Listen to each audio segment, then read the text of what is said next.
hold that angle a little bit longer. But as you can see, we have 3 members of Vipers at least holding this down as Ani is playing the back stairs. We have the Arumi of Yeji playing as well with that EBR in hand.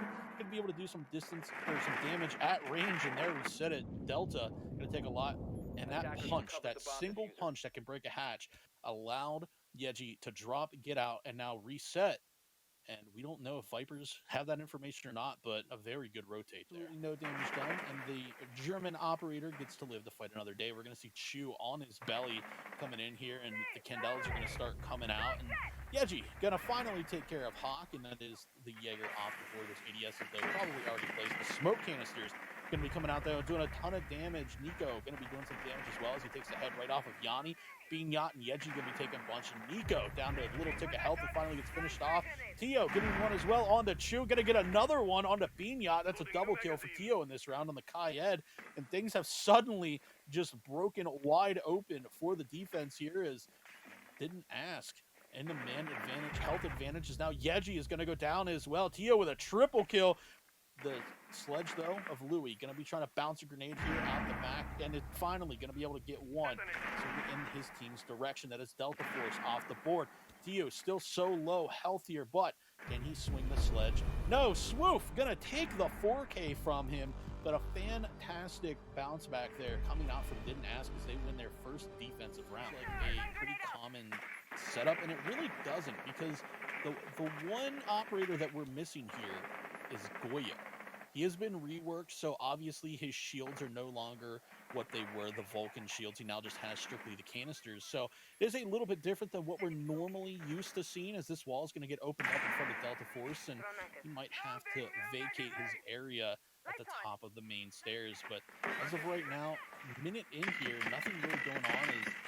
Looks like those Candelas are not going to be as effective as he wanted to. Shoot, you looking down the back stairs. Oh my goodness, Tio, what a shot. Just gonna rip the head right off. Beanyat, though, gonna get one on the Nico, and that was absolutely incredible as Beanyat's gonna get 2 onto Delta. That's the Jaeger off the board now as well. They do have this library control, and with that, effectively, all of the top floor is owned by Vipers. There are no other members of Didn't Ask on the top floor, and we just have Tio sitting down here on the back stairs, holding a very tight angle. If anybody tries to peek that, they will probably meet the same fate as Chu, but unfortunately, Swoof is going to get taken out, and now this is when Vipers are going to be making their push. They have the Finka on board here, so expect some health boost and grenades to be coming in and flying as well, as it's all going to come down to Tio and Hawk, and Tio, who has completely rotated now to the other side of this main fireplace stairs. And oh boy, we're so lucky that we can see how close these two players are to each other, and it's just a matter of inches. Yeah, and this is why you bring the thermite. You just blow that entire wall wide open, and you're going to see there is a mute jammer on that side wall, but it's not really going to affect anything. As a quick peek, be able to take it out. And speaking of getting taken out, Yeji going to be taken out, and that is unfortunate. Yeji is the top fragger, but it's also the Finka. So that's grenades off the board, that's a health boost off the board, and that's the LMG off the board. So Didn't Ask, getting a very, very good pick there early on. Got about a minute 15 left here, so things are starting to get to that kind of crunch point here where Vipers are going to have to make a decision. They've got to figure out exactly where we're going to go. We're going to see some stuns coming out. Swoof with a very nice smoke play there as Ani's going to have to back out. Going to have to move and rotate, and has moved all the way up to this planter. The smoke canister is going to go flying in the exact wrong place, and it's going to go down. But Swoof going to take down Ani as well. Now they know the case is health, though, very low on TU. Beanyat going to go down, though. Chu going to get taken out as well, and it's all going to come down to Louis. He's going to get one on the Hawk. But TU there, and a double kill for Louis, but not enough as Swoof going to finish the job he started. Killed the planter, and now going to defuse it as well. Didn't Ask going to go up once again. And again, I don't really think anybody is shocked here, given we've had 13 rounds now of back and forth. I don't really think anyone is surprised at what we just witnessed. Rounds outside through the window, but not going to manage to catch anything. But as soon as I say that, Rock is going to go down, and that is going to be Baxley just walking right in. Do they know there's someone else in there as Buzz is outside in this red zigzag hallway? Going to be sweeping through. He sees the Iona. He's going to be able to take the kill, and that's Baxley once again being the opening death for his team. However, was able to get a kill onto the Wamai, which is big. That's impact grenades gone. So his magnet's gone. Buzz's location, though, now given out. And it looks like we're probably going to see Tristan now on the Finga hunt him down, but Spaceman Walt's going to take out Vinny. He's walking to side. He's going to get two on the Giorno now.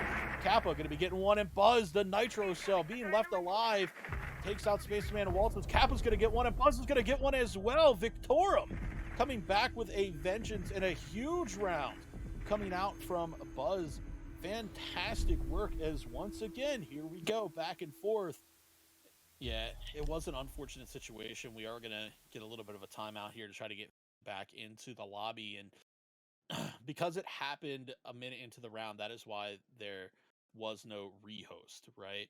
So it's unfortunate. Again, it was a minute in. Some players had already taken damage, and that's why there was no rehost. Gusick, though, they've won 2 in a row. We've seen Victorum win 3 in a row. So things are trending a little bit differently than they did on Chalet for us here, but again, it's still been really back and forth. And even had we not had that disconnect, I still think the way that Gusick just played that round in general, that was going to be their round to win, regardless of whether there was a full roster for Victorum or not. But while we are here in sort of pseudo break, we do have some off-screen, off-stream updates for you here. Aura has won versus PRS 7-2, and Emergence actually beat the Leviathans 7-3. So 2 big wins coming out here. Not exactly the close games that you and I have been casting tonight. Those are a little bit more definite decider, right? Whenever you see something like that, a 7-2 and a 7-3, which is great for Aura. They have been down all season long. I believe that's actually only their 3rd win of the season. So they definitely needed that one. And yeah, it's good to see them get that done. Leviathans, though, they've been kind of on a downstream. I don't know if we cursed them, Kinder, or what happened the last time we've casted them, but they've been on a little bit of a downslide here recently. Yeah, I do tend to curse people a lot, I feel like, when it comes to siege casting, so How dare. I'm sorry. I know. How I'm terribly dare. sorry if that was the Two case. people at double digits kills. Baxley had a little bit of an engagement early, but nothing has really happened since. We're still 5 versus 5 and coming down to just over a minute left to play here. So we're now going to see Kappa start moving up towards this 90 as he has Rock to support him from this 90 window, and Buzz is coming up for back support as well. But Baxley going to get a nice nitro kill onto Giorno, and that is going to be your hard breacher off. And this is probably one of the most important sites to have your hard breacher. So unfortunate as Unlimited is going to take out Kappa. That's the knock gone, and also the frag's gone as well. Rock going to get downed, and Buzz going to take a ton of damage. Looks like that Finka boost might be on a recharge. As there we go. Rock going to get picked right back up and get right back into the fray. 40 seconds left, though, and Gusick in very prime position to win this site yet again. This is, again, one of those situations where Rock is going to be taken out. So, yeah, that is one of those situations. Is Tristan going to be getting a nice kill using that Spear 308. You don't really get to see that gun on Finka a lot because everybody runs the LMG. Kappa missing pretty much every single bullet in the magazine, but only needed one to finish off Baxley, and we can see a little bit of banter there in chat as well. But Gusick still firmly man advantage and time advantage as well, as now going to be healed back up again thanks to those Kona stations coming out from Thunderbird, the ever lovely medic, I guess you could say. Kappa, very low health, though. Vinny has taken some shots as well, not able to heal up because, again, that Finka was taken off the board so early. All going to come down to whatever health they have left. And, well, Vinny, you don't have any health left now as you got your head taken off. Giorno, though, going to get one onto Tristan and going to move things into a 2v3, though. Kappa going to be went up Asher stairs, and he gets swung by Unlimited. It's all going to come down to the hard reach Giorno, but he can't get it done as Nar there with that SMG 11 in hand. So, and I think this goes to show how important some of these support operators are, because we saw Gusick be able to get healed back up. Obviously, the Finka off the board, you kind of lost that on the attacking side, and there we see not well, granted, the Thunderbird did get a kill, but we saw the gadget being utilized and helping out the rest of the team there. So give some love to the support players. Support your supports, Siege community. Support your supports. Yeah, 3 things in life are certain: death, taxes, and Gusick spawn peeking you from pretty much what they can find. And Spaceman Waltz is going to be taking a ton of damage here. Drop down to very little left as Rock is going to finish him off, but not before Unlimited can take out Vinny.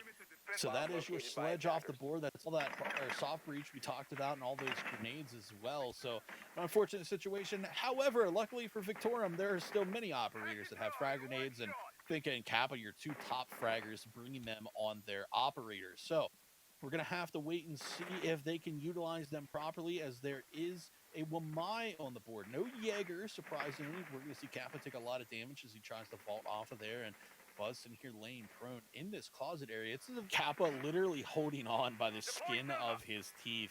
That is exactly 1 health, ladies and gentlemen. Not really looking great. And while the Rotero drones have not been able to be effective at taking out any utility, that is still information that is being given out. That's still callouts that can be made. And so they're still having some uses. We're going to see Ace attempt to open up this wall, but it does look like it's mute jammed. It's an unfortunate situation. They didn't send a rock underneath with that skeleton key to be able to take care of that. And if he tries to push up onto Gnar here, this could be a problem, as we've seen that SAS shotgun be absolutely devastating. Giorno going to be taken out, and Rock going to be taken out as well. Instead of the shotgun, they're going to be using the SMG-11. So it's all going to come down to Buzz and Kappa. Kappa has gotten a little bit of a health bump from his friend Finka, but it doesn't matter. Spaceman Waltz is going to get one, and Baxley going to get one as well. So again, it holds true. Victorum just cannot attack this site. This is the 3rd time now that we've seen them try to attack it. All 3 times they have just been shut down. And again, in round 10, it was a flawless victory for Gusick. So they're going to need Baxi to get in there quickly with the blitz, get some kills off, get some stuns, and get his team into position to start planting.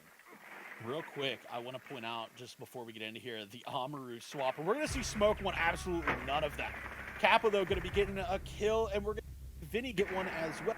Man, going to be getting one of his own. So really quickly, 40 seconds in, we're already a 4v3, and bodies are just dropping left and right. Spaceman Walt's going to be going down. That is your Amaru off the board. Tristan, you can see, he tried to get that res, but just wasn't quick enough. A 4v2 now for Gusick, and we have seen their aggression hurt them as much as help them here so far, as Nar's pushing up and now has Tristan for a little bit of backup. They do have frag grenades in hand, as Tristan's going to be able to get one, but going to get down himself as Buzz is going to finish it off. It's a 3v1. It's all going to come down to the Yana, and we're going to see Nar get one on the Buzz.